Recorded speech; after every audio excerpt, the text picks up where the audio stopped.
சுந்தரகாண்டம் 53வது சர்க்கம். ஹனுமனின் வாளில் தீ. விபீஷணனின் சொற்களால் சற்றே ஆறுதல் அடைந்த ராவணன், தம்பி, நீ சொன்னது ஏற்கத் தகுந்ததே. தூதுவனை கொல்லல் நிந்தனைக்குரியதே. ஆனால் வேறு வகையில் இவன் தண்டிக்கப்பட வேண்டும். குரங்குக்கு வாலே அலங்காரம். எனவே இந்த குரங்கின் வாளுக்கு நெருப்பூட்டி எரிகின்ற வாளோடு பட்டணம் முழுவதும் இழுத்துச் செல்லுங்கள் என்றான்.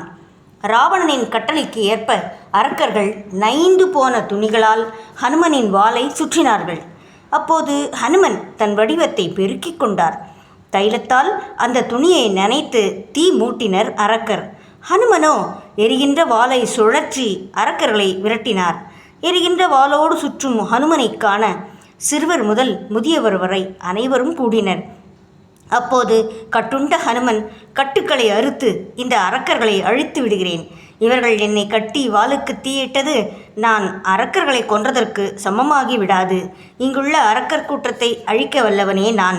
ஆயினும் ராமரின் பெருமையை எண்ணி அதனை விளக்கினேன். இரவில் பார்த்த இலங்கையை மீண்டும் பகலில் பார்த்து அதன் இரகசிய மார்க்கங்களை தெரிந்து கொள்கிறேன். வாளில் எரியூட்டப்பட்டதால் எனக்கு எந்த பாதிப்பும் இல்லை என்று எண்ணினார். வானர சிரேஷ்டனான ஹனுமனை அரக்கர் இழுத்துச் சென்றனர். இதனை வாய்ப்பாக எண்ணி இலங்கை முழுவதையும் ஹனுமன் நன்கு பார்த்தார். ஹனுமனை ஓர் விந்தை பொருளாக எண்ணி ஆடவரும் பெண்டிரும் திரண்டு வந்து பார்த்தனர். ஹனுமன் வாளுக்கு நெருப்பிட்டதையும் வீதிகளில் இழுபடுவதையும் சிலர் வந்து அன்னை சீதைக்கு தெரிவித்தனர். இந்த செய்தியை கேட்ட சீதை துக்கத்தால் கண்ணீர் சிந்தி உள்ளம் கலங்கி அக்னி தேவனை மனதால் பிரார்த்தித்தார். ஓ அக்னி தேவனே, கணவனின் மனமறிந்து பணி செய்யும் சிறப்பு எனக்கு இருப்பது உண்மையானால், அவரை சேர்வது ஒன்றையே எப்போதும் விரும்பி நிற்பது உண்மையானால், ஓ தீக்கடவுளே, ஹனுமானின் வாளில் எழுந்த ஜுவாலையால் குளிர்ச்சி தோன்றட்டும், அந்த அக்னி சாந்தமாகட்டும் என்று வேண்டிக் கொண்டார். சீதையின் பிரார்த்தனையை அக்னி பகவான் ஏற்று ஹனுமனின் வாளில் கொழுந்துவிட்டு எரிந்த அக்னி ஜுவாலையில் குளிர்ச்சி தோன்ற செய்தார். வாயுதேவனும் குளிர்காற்றை வீசி சுகமூட்டினார். தன் வாளின் நெருப்பு அதன் இயல்புக்கு மாறாக குளிர்ச்சி அடைந்ததை எண்ணி ஹனுமன் வியந்தார். இது ஸ்ரீராமபிரானின் அருளின் மகிமையே. அன்னை சீதையின் ராமபக்தி, ஸ்ரீராமரின் சக்தி, வாயு பகவானின் அருள், இவைகளால்தான் அக்னி பகவான் என்னை எரிக்கவில்லை என்று எண்ணிய ஹனுமார் உற்சாகத்தோடு விண்ணில் எம்பி பெரிதாக கர்ஜித்தார். அருகில் இருந்த உயர்ந்த கோபுரத்தின் மேல் ஆரோகணித்தார். திடீரென தன் உருவத்தை சுருக்கிக் கொள்ளவே அவரது கட்டுகள் தளர்ந்தன. கோட்டை வாயிலில் இருந்த ஒரு பெரிய உலக்கையை கண்டு தன் உருவை மறுபடியும் பெருக்கிக் கொண்டு அந்த தடியால் காவலர்கள் பலரை தாக்கிக் கொன்றார். வாளில் எரிந்து கொண்டிருந்த ஒளியால் சுடர்விடும் கதிரவன் போல் பிரகாசித்தார். 53வது சர்க்கம் முற்றிற்று. 54வது சர்க்கம். ஹனுமன் இலங்கையை எரித்தல். மிகுந்த ஆர்வத்தால் உந்தப்பட்ட ஹனுமன் இலங்கையில் தனக்கு எஞ்சியுள்ள காரியத்தை பற்றி நினைத்தார். அசோகவனம் அழிந்தது மற்றும் உயர்ந்த அரக்கர் பலரும் அழிந்தனர். சேனையும் ஒரு பகுதி அழிந்தது. கோட்டை மட்டுமே எஞ்சியுள்ளது. மதில்களோடு உள்ள இந்த பட்டணத்தை அழித்தால் கடல் தாண்டிய எனது காரியம் பயனுடையதாகும். என் வாளை குளிர்வித்த அக்னிக்கு இங்குள்ள வீதிகள் பலவற்றால் திருப்தி செய்கிறேன் என எண்ணியபடி எரிகின்ற வாளோடு அரக்கர்களின் இல்லங்களிலும் தோட்டங்களிலும் சுற்றி அவைகளை எரித்தார். பிரகசத்தன், மகாபார்ஸ்வன், பிறகு வஜ்ரதம், ஷ்ரண், சுகன், சாரணன் என்னும் இவர்கள் இல்லங்களையும் பிறகு இந்திரஜித்தின் வீட்டையும் எரித்துவிட்டார். பின்னர் பல முக்கியமான அரக்கர் இல்லங்களையும் எரித்து சாம்பலாக்கினார். ஆனால் விபீஷணன் இல்லத்தை மட்டும் எரிக்காது விடுத்தார். இறுதியில் பல்வகை ரத்தினங்களாலும் மங்கள திரவியங்களாலும் நிறைந்த ராவணனின் சிறந்த மாளிகைக்கும் தீ மூட்டிவிட்டு உற்சாகத்தில் சிம்மநாதம் செய்தார். அந்த அக்னி ஊழிக்காற்றின் பெருந்தீயாக எரிந்தது. இலங்கையின் சிறந்த வீடுகள் சிதறி எரிந்தன. அரண்மனைகள் சரிந்தன. எரிகின்ற இல்லங்களுக்கிடையில் சிக்கிய அரக்கர் ஓலமிட்டனர். முத்து, பவளம் போன்றவைகளை பதித்து வெள்ளியாலும் தங்கத்தாலும் கட்டப்பட்ட வீடுகளிலிருந்து உருகி பெருகும் தங்கம் முதலியவற்றை ஹனுமன் கண்டார். ஹனுமனால் கொல்லப்பட்டு தீயில் கருகி பல அரக்கர் மாண்டனர். ஹனுமானால் வைக்கப்பட்ட நெருப்பு பட்டணம் முழுவதும் பரவி ஓங்கி உயர்ந்து எரிந்தது. பிரகஸ்தன் முதலான அரக்கர்கள் அங்கு வந்து எரிவதை பார்த்து, இந்த குரங்கு வஜ்ராயுதம் தரித்த மகேந்திரனோ, தானே வந்த காலனோ, நான்முக பிரம்மனின் சினமே இந்த உருவத்தோடு வந்ததோ, மனதிற்கெட்டாத மகாவிஷ்ணுவின் தேஜஸே இவ்வடிவம் தாங்கி வந்ததோ என எண்ணினர் அரக்கர். இலங்கை ஹனுமாரின் சினத்தால் ஆக்கிரமிக்கப்பட்டு கடுமையான சாபத்தால் அழிந்தது போல் காணப்பட்டது.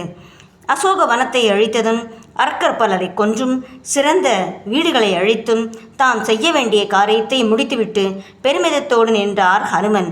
திரிகூட பர்வதத்தின் உச்சியில் ராஜசிம்மம் போல் அமர்ந்த ஹனுமார் எரிகின்ற வாளோடு கோள்கள் சூழ்ந்துள்ள சூரியன் போல் விளங்கினார். அப்போது ஸ்ரீராமரை மனதால் தியானித்தார். பிறகு வானர வீரர்கள் சிறந்தவரும் மகாபலமும் வாயுவை போன்ற வேகமும் கொண்டவரான ஹனுமாரை தேவ கணங்களெல்லாம் துதித்தன. கந்தர்வ தேவ சித்தர்களும் மகரிஷிகளும் இலங்கை எறிவதைக் கண்டு வியப்புற்றனர். தேவரிஷி கந்தர்வ வித்யாதரனாக யஷ கணங்களும் ஹனுமாரைக் கண்டு மிகுந்த சந்தோஷப்பட்டன. 54வது சர்க்கம் முற்றிற்று. 55வது சர்க்கம் ஹனுமாரின் அச்சம். இலங்கை முழுவதையும் எரித்துவிட்டு ஹனுமார் தமது பெருமைமிக்க வாளை கடலில் அழுத்தி அடைத்தார். தன்னால் நன்கு எரிக்கப்பட்டு இடிந்து வீழ்ந்த லங்கா பட்டணத்தை பார்த்து தான் இலங்கையை எரித்த காரியம் தவறோ என எண்ணி அஞ்சினார். யார் தன்னை மீறி வரும் சினத்தை விவேகத்தால் தணித்துக் கொள்கிறார்களோ அப்படிப்பட்ட மகாத்மாக்களை எடுத்த பிறவியை பயனுடையதாக செய்து கொள்வர். கோபம் கொண்ட எவனும் பாவத்தையே செய்கிறான். சினம் கொண்ட மனிதன் தன் கடுமையான பேச்சால் நல்லோரை அவமதிப்பான். சினம் கொண்ட மனிதன் அறிவில்லாமலே பேசுவான்.